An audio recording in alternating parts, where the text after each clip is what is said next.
Today on UI7 Newsbreak, the migrant crisis in Europe has reached new levels. And Illini College Republicans celebrate the 14th anniversary of 9/11. Plus, a battle between two Republican candidates continues. Your UI7 Newsbreak starts right now. From the Richmond Journalism Teaching Studio at the University of Illinois campus, this is your UI7 Newsbreak, your U of I news source. Europe's migrant crisis is getting worse. After Hungary closed off its border to Serbia, chaos erupted. Tensions are at a high point. A Hungarian riot broke out at the Serbia-Hungary border. Crowds of refugees started forming on the opposite side. Police are trying to stop migrants using tear gas and water cannons, but this conflict broke out only one day after Hungary closed off its borders to Serbia. An emergency meeting was called for next week by German Chancellor Angela Merkel after their session last week failed to come up with a plan for this crisis. The European Union is struggling to deal with this overwhelming number of people fleeing from war zones. Syrian citizens are calling out for help, saying they need your help. Meanwhile, at home, protesters are gathering outside of the White House asking President Barack Obama to do more for the refugees. America accepted Vietnamese refugees in the order of 350,000, almost 1 million Cubans, another 300,000 Soviet Jews in the past. And so to suggest that we're only going to take 10,000 Syrians is really an injustice to these refugees. Refugees searching for an alternative are heading to Croatia. Croatian Prime Minister says his country is ready to accept people. While refugees abroad are asking for help, University of Illinois College Republicans are asking for remembrance. 14 years later, we remember the lives lost on September 11th. Nearly 3,000 American flags were planted around the quad last Friday, each flag representing a victim of 9/11.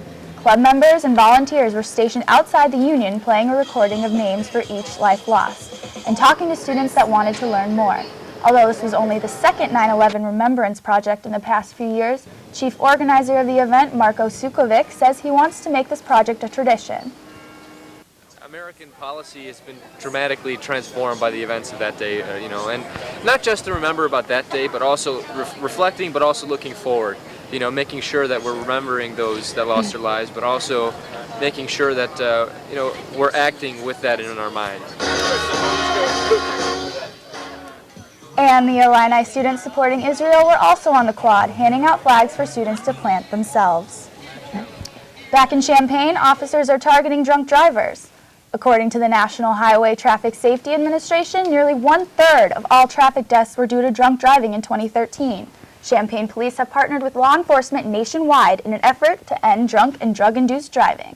Starting August 24th and ending September 2nd, Champaign police created a zero-tolerance policy for drivers under the influence. This included more safety messaging, roadside checkpoints, and an increase in roadway presence of officers. The Cranor Art Museum is a place of peace, quiet, and serenity, except for one special occasion. The museum transforms itself into the Speak Cafe.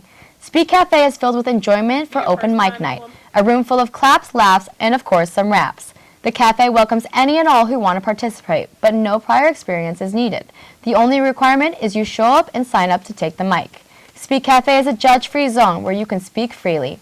Mic Night host Shaya Robinson said it's a place to be creative.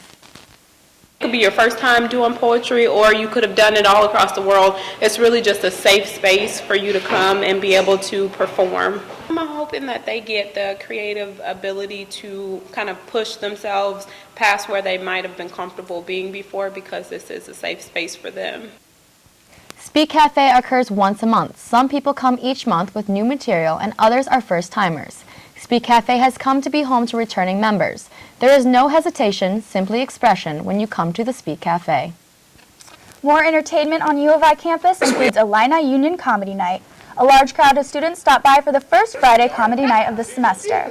Improv troupe Spicy Clamato kept students rolling Friday night during their first free event of the semester. The amateur student group engaged the audience and had their fellow peers entertained, with various games for the entire hour. Spicy Clamato will be performing at the Union along with fellow group De Bono Improv every other Friday through November 13th. Thanks for joining us. That's all for today. Thank you and goodbye.